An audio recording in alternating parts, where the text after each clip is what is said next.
college cafeteria available every morning, and I read your stuff about the spiritual but not religious, and the trends and the tensions in and between science and religion. So I knew who you were. I read you every morning over my coffee and my breakfast burrito and my Greek flashcards.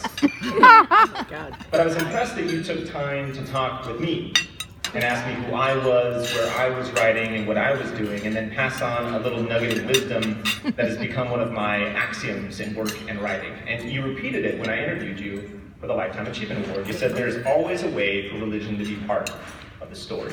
And I think that's something we can all agree with, and hope remains true so we can remain employed. That's part of the reason I was gobsmacked with to interview Cathy in depth for the Lifetime Achievement Award. Back in June, she regaled me with stories from her work on the beat. She told me how she got her start filling in for Aiden Tapp at the Miami Herald, the fellowships that allowed her to learn more about American religious history and teach us so much more about contemporary American religion and spirituality.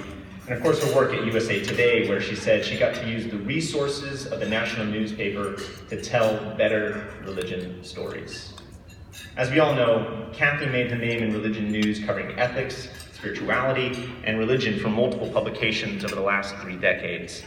Starting her career with the Miami Herald in 1989, she later took her talents to USA Today, where she led the way, writing news and blogs based on social trends survey research data. She wrote at USA Today for 24 wonderful years, focusing specifically on religion and ethics.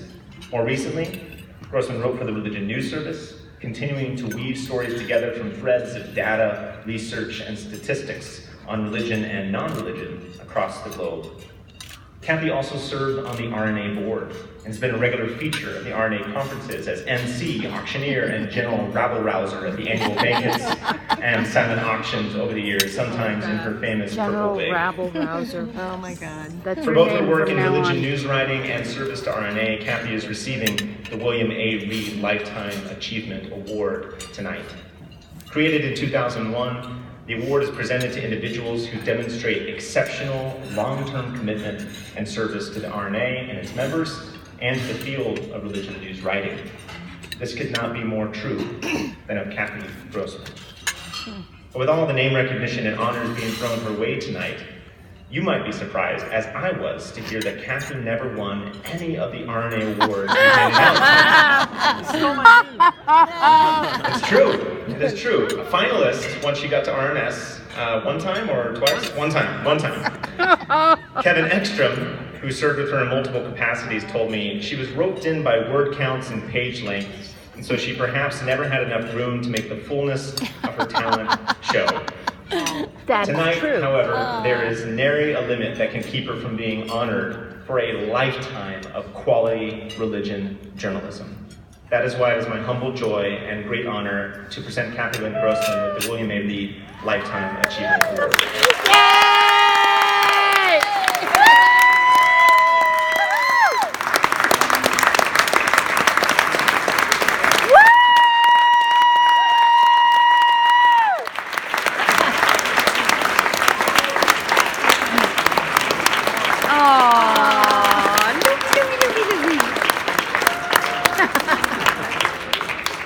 You stole my weed. It's true. I never even made finals until 2015, and I didn't win that year either. Well, I am not as tall as this mic, I can tell you that. Okay, well, we'll just work it out here. I assume everybody can hear me? Yeah. Decades ago, my mother sent me for elocution lessons, and everybody's regretted it ever since. I learned to speak from my diaphragm, and they've been telling me to shut up ever since. Well, I am thrilled and humbled to be standing here to accept this award. And to think, without ever a single prize. I would say that I'm speechless, but we all know that's never going to happen. Not possible. But what I must say is thank you. Thank you to all of you. And thank you especially. Some people deserve an extra scoop of gratitude. I have to mention Susan Weiss at USA Today, who helped me create the first religion beat that USA Today ever had. To Leslie Miller and Mike James, my valiant editors there. To Deborah Mason and Kevin Ekstrom. who lured me to Religion News Service, to Jerome Sokolovsky and Lauren Marco and Del Meggs, who taught me and inspired me so much. I wouldn't be here today without Kimberly Winston and Yonat Shimron. We first met at a night conference on Islam at the University of Maryland in 2003. We were yakking over coffee, and they discovered that I didn't belong to RNA. Now, if you know them, you know there was no fighting them off. So the next thing I knew, I was in Seattle at RNA for my first RNA conference, moderating a panel on the nuns. Everyone in this room knows what I mean, NONES. The conference was a revelation. The camaraderie, the sources, the ideas, the friendships, the inspiration of veteran religion reporters' stellar work. RNA has given me so much. I only hope I've given back as well.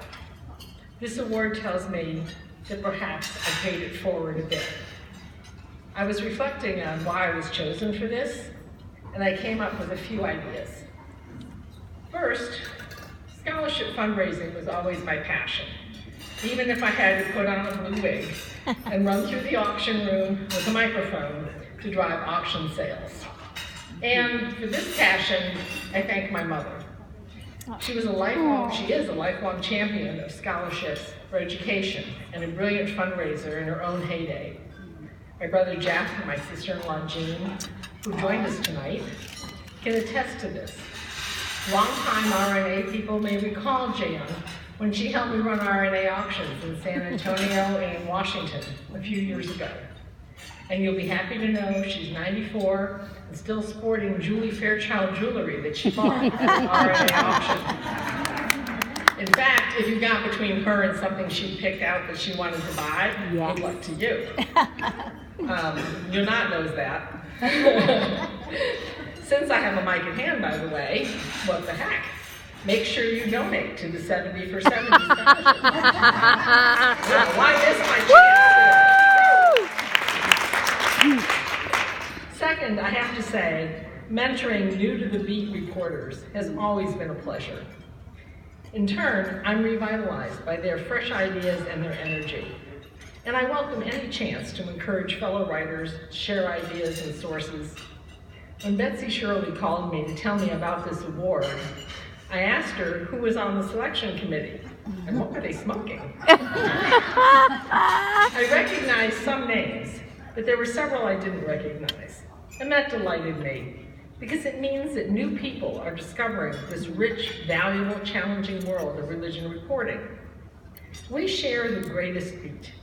We spend our days asking people questions that go to their heart and their soul. How did you come to be who you are? If you believe X or Y, what follows from that? When you form your family, when you vote, when you work, when you confront the crises of life and death. And thirdly, this award may actually stem in part from the reporting I did, particularly prompting colleagues to develop stories that are drawn from social science statistics. I don't know why I'm so into statistics. I have been for decades, it's weird. The first American Religious Identification Survey launched the nuns into our vocabulary through USA Today's coverage of this groundbreaking survey. And it's still one of my proudest accomplishments, that I could break trends in American religious life, sometimes by going first, and often by just going deeper into the findings of the ERIS, Pew Research, the Public Religion Research Institute, Barna Group, and other survey research people. By the way, the great trick is to actually read the survey questions and see what more you could get from that survey than they had in the executive summary. Call the researchers back and ask them to do crosstabs just for you. They'll do it. Finally, I want to leave you with a Cathyism that has driven editors batshit crazy for decades. Jerome, you know what I'm talking about. Do it. Just do the story idea that you find compelling, even if your editor is bulking. Get on the plane and go. Take your vacation time and go. In 1973, 3 days into the Arab-Israeli war, Miami Herald editors refused to send a certain 23-year-old suburban bureau reporter to Israel to write home front stories. Stories that tied Israel to the lives of Miami readers. Wow. Stories I knew no one else was going to do. 23. So I took my vacation time, I got a loan co-signed by my dad, and I got on board the first civilian flight that allowed people to make the trip. After three exhausting weeks, I filed 28 stories. Lucky for me, the Herald paid that tab because the Israelis were charging triple for the cable bill. I don't tell you this to brag. I tell you this to urge you to believe in yourself.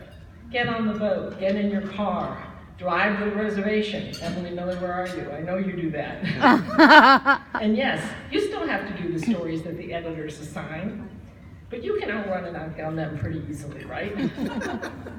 Fight for your ideas. Drive yourself to tell the stories imaginatively. Master the latest technology.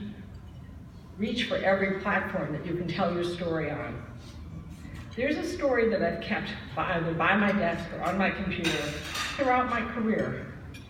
It's a Hasidic tale that Elie Wiesel used as the preface for his novel, The Greats in the Forest.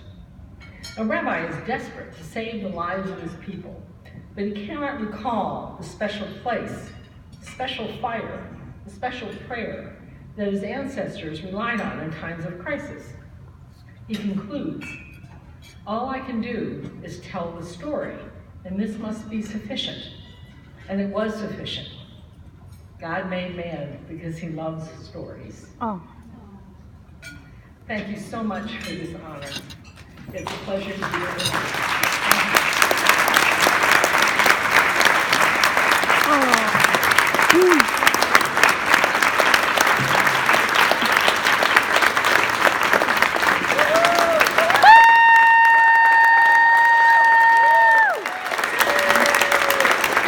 The last thing I did before I left home was my waterproof mascara.